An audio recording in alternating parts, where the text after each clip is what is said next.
This video is going to go over how to play the first game of the Space Piracy campaign.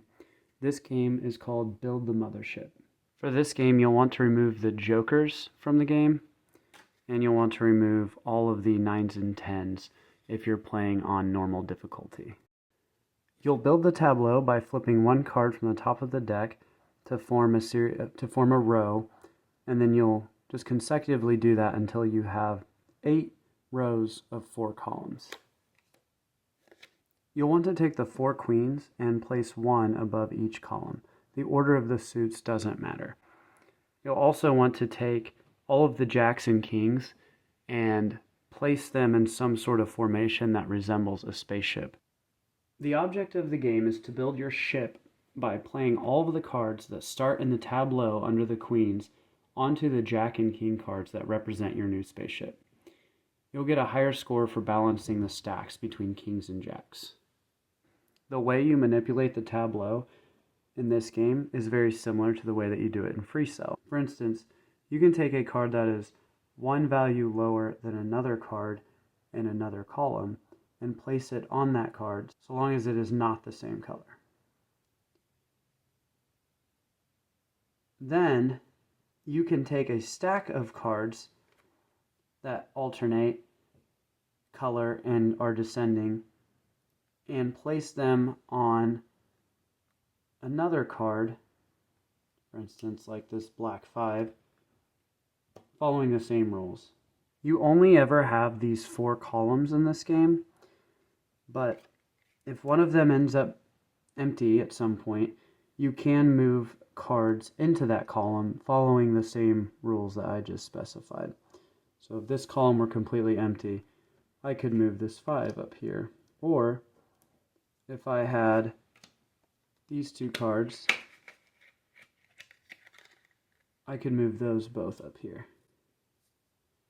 like so. You can move an ace onto the corresponding jack, of the jack of the same suit, by taking it from your tableau and placing it over onto the jack. You can also place an 8 onto a king of the same suit. Once you have placed a card on a jack or a king, you can play another card onto that card so long as it is one value, within one value of that card.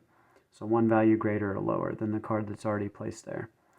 So for instance, I could place a 2 of diamonds on this card or a 7 of spades on this card. By doing that, you'll eventually have, ideally, all of your cards from this tableau on your spaceship cards.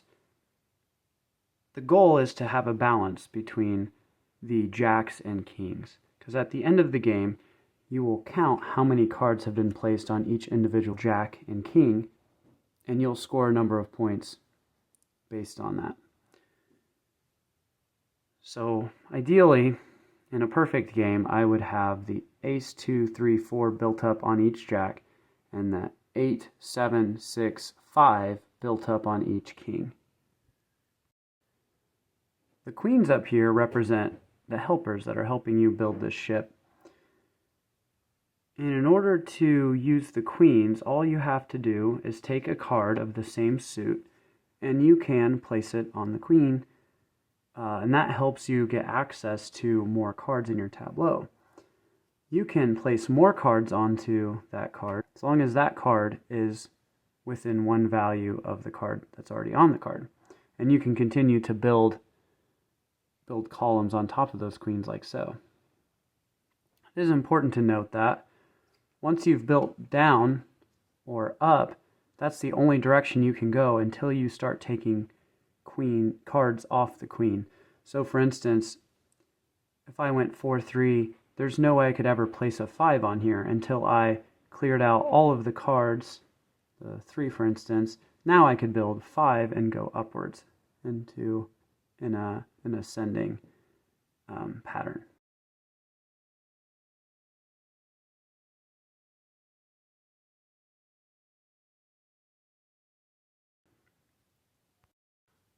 The game ends once all your cards are no longer in your tableau, but instead on your spaceship cards. And at that point, you go to the scoring round.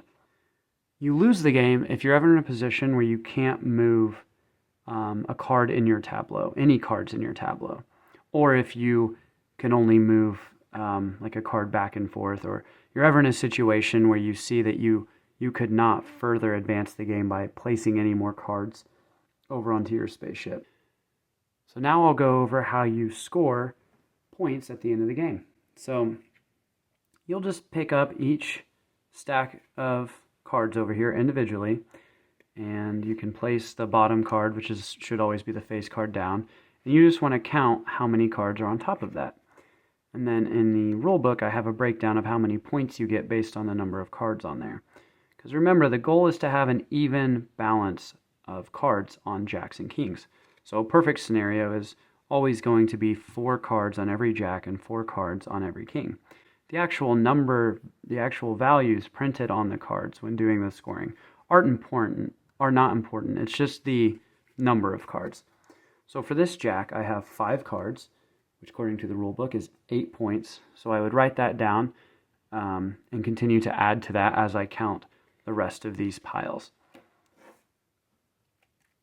This pile has 4, so that's going to be 10 points. That's the most points you can get for a pile, which means the other club should also be 4, which is 10 points.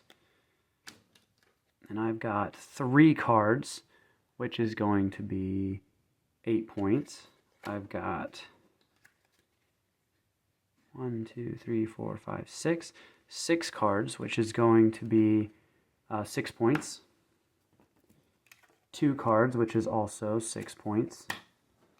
And then the worst scoring stack, I have 7, which is only 4 points, because that's the furthest I could possibly be from a balance between these two.